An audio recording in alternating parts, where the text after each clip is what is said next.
businessman and director of the CIA, please welcome Secretary of State Mike Pompeo.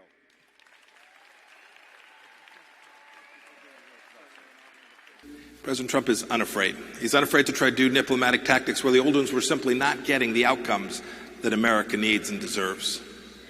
You've seen this. You've seen this on North Korea, where we came into office and found that appeasement wasn't working, and neither did neglect. So we're maintaining pressure on the North Korean regime while keeping an outstretched hand for diplomacy.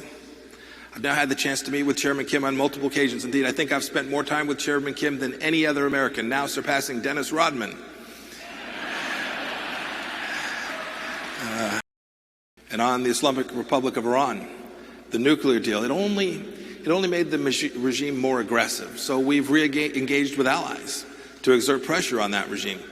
All we ask of them is all America ever asks. We just want them to behave like a normal nation. And today, as part of that maximum pressure campaign, I'm announcing that the United States is imposing sanctions on the Chinese entity, Zhuhai Zhenrong, and its chief executive, Yumin Li. They violated U.S. law by accepting crude oil. We've said all along that any sanction will indeed be enforced. We can't tolerate more money going to the Ayatollah, putting American soldiers, sailors, airmen, and Marines, and putting their life at risk. It's too important. America first does not mean America alone. Indeed, other nations are rolling up their sleeves to work alongside of us. We're restoring friendships that were neglected for a long, long time. From Eastern Europe, to our partners in the Gulf, to the Pacific Islands.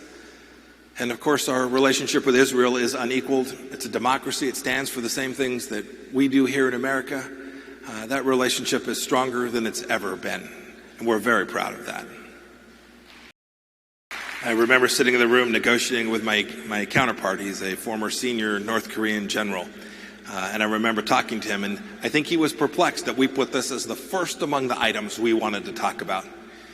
Every one of you understands why we put that first, and why we'll continue to work on this. And we will not stop working on this until every one of our fallen heroes and their remains have been returned to the United States of America.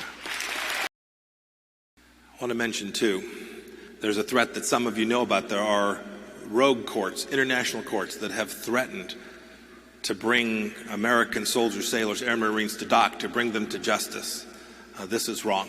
This administration has moved heaven and earth to prevent them from wrongfully prosecuting anyone in this room or anyone other who has served in the United States Armed Forces.